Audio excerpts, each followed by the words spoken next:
কোনো এক গ্রামে সিমরান নামে একটি ছেলে তার বাবা মায়ের সাথে থাকতো। সিমরান খুবই বুদ্ধিমান আর চঞ্চল ছিল। তারা অনেক গরিব ছিল। সিমরানকে স্কুলে যাওয়ার জন্য জঙ্গলের ভেতরে লম্বা রাস্তা দিয়ে যেতে হতো। সিমরান অনেক ক্লান্ত হয়ে যেত। তাই সে একদিন তার বাবা মাকে বলল, মা, তোমরা কি আমাকে একটা সাইকেল কিনে দিবে?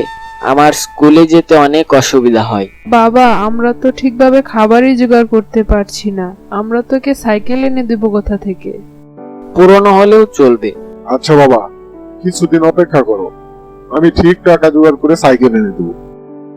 বাবার কথা শুনে সিমরান খুশি তো হলো, কিন্তু এটা বুঝতে পেরেছিল তার বাবাকে পুরনো সাইকেল আনতে হলেও 1 বছর টাকা জমাতে হবে।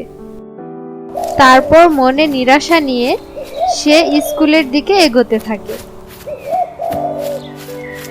যাওয়ার পথে সে একটি গাছ দেখতে পায়। গাছের আশেপাশে অনেক আবর্জনা ছিল। সিমরান ওই আবর্জনাগুলো পরিষ্কার করে দেয়। তখনই গাছ থেকে একটি আওয়াজ শুনতে পায়। অনেক লোক এখান দিয়ে যাতায়াত করে, তারা সবসময় নোংরাই করে, এই প্রথম কেউ পরিষ্কার করলো।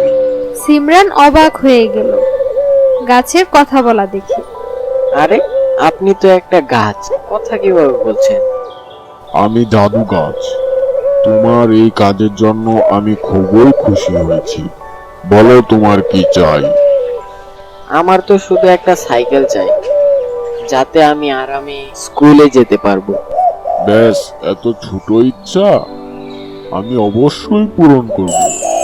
গাছ এরকম বলার সাথে সাথে সিমরানের সামনে একটি চকচকে নতুন সাইকেল দেখতে পেল। একটা কথা মনে রাখবে, এই সাইকেলের ব্যবহার ভুলে পরে করবে না। সিমরান সাইকেলটি নিয়ে বাড়ি গেল।